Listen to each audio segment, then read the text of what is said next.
श्री रामचंद्र जी बोले, हे लक्ष्मण, अब मैं तुम्हें शाप से संबंधित एक अन्य कथा सुनाता हूँ। हमारे ही पूर्वजों में निमि नामक एक प्रतापी राजा थे। वे महात्मा इक्ष्वाकु के 12वें पुत्र थे। उन्होंने वैजयंत नामक एक नगर बसाया था।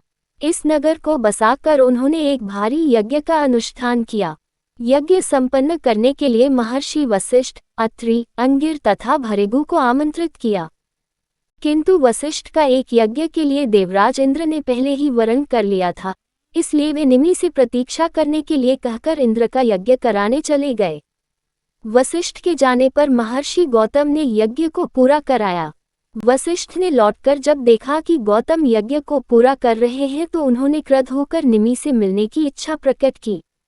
जब 2 घड़ी प्रतीक्षा करने पर भी निमि से भेंट न हो सकी तो उन्होंने शाप दिया कि राजा निमि, तुमने मेरी अवहेलना करके दूसरे पुरोहित को वरण किया है, इसलिए तुम्हारा शरीर अचेतन होकर गिर जाएगा।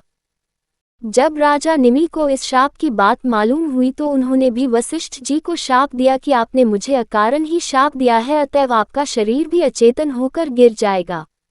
इस प्रकार शापों के कारण दोनों ही विदेह हो गए। ये सुनकर लक्ष्मण बोले, रघुकुल भूषण, फिर इन दोनों को नया शरीर कैसे मिला?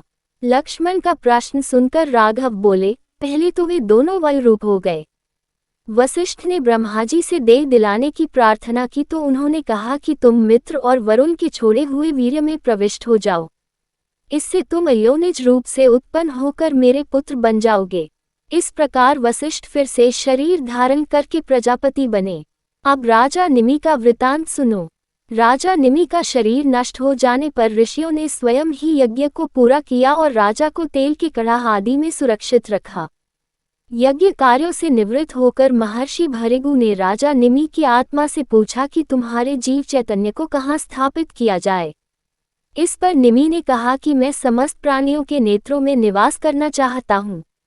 राजा की यह अभिलाषा पूर्ण हुई।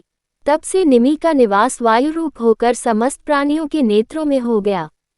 उन्हीं राजा के पुत्र मिथिलापति जनक हुए और विदेह कहलाए।